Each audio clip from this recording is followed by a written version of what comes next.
BJP के नारे और चुनाव के लिए जीत का मंत्र। तस्वीरें इंदौर की हैं, जहां बीजेपी की संभाग स्तरीय बैठक हुई और चुनाव को लेकर रणनीति बनी। पार्टी के चुनाव प्रभारी भूपेंद्र यादव इस मीटिंग में मौजूद रहे। 2018 के नतीजों से पहले इंदौर संभाग को बीजेपी के मजबूत गढ़ के तौर पर जाना जाता था, लेकिन पिछले चुनाव ने आंकड़ों को पलट दिया और बीजेपी सत्ता से विपक्ष में पहुंच गई। इंदौर संभाग में विधानसभा की 37 सीटें, 2018 में बीजेपी को 11, कांग्रेस को 24 और अन्य को 2 सीटें मिली, जबकि 2013 में बीजेपी को 28, कांग्रेस को सिर्फ 8 और अन्य के खाते में 1 सीट गई थी। यानी 2013 के मुकाबले 2018 में बीजेपी को 17 सीटों का नुकसान हुआ था। 2018 में कांग्रेस बीजेपी के बीच फासला महज 5 सीटों का था, लेकिन सिर्फ इंदौर संभाग में ही पार्टी 17 सीटें हार गई। अब इन्हीं सीटों को जीतने की रणनीति बनाई गई है।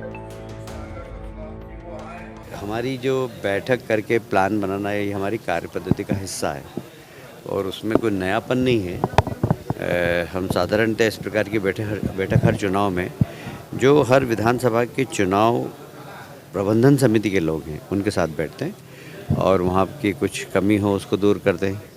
तो ये एक सतत होने वाली प्रक्रिया है चुनाव के दौरान। इंदौर का इलाका बीजेपी की राजनीति के लिए अहम है। पार्टी के बड़े नेता कैलाश विजयवर्गीय खुद इंदौर 1 सीट से चुनाव लड़ रहे हैं। ऐसे में पार्टी नेतृत्व की खास नजर इस इलाके पर है। रक्षा मंत्री राजनाथ सिंह रविवार को इंदौर में पहले राउंड का प्रचार कर चुके हैं। कैलाश विजयवर्गीय जी को आप मुझसे अच्छी तरह जानते हैं। इतनी बात मैं दावे के साथ कह सकता हूं, चाहे और जो भी कहना हो कह लें, लेकिन हमारे कैलाश विजयवर्गीय की विश्वसनीयता के ऊपर कोई मां का लाल उंगली उठाकर आरोप नहीं लगा सकता। इस सच्चाई को मैं कैलाश जी के बारे में जानता हूं कि कैलाश जी कभी चुनाव हारे नहीं। उसी कैलाश जी के लिए आज वोट मांगने आया। सोमवार को गृहमंत्री अमित शाह भी इंदौर में थे और उन्होंने संभागीय बैठक रद्द कर 6 घंटे तक पार्टी नेताओं और उम्मीदवारों से चुनाव रणनीति पर चर्चा की।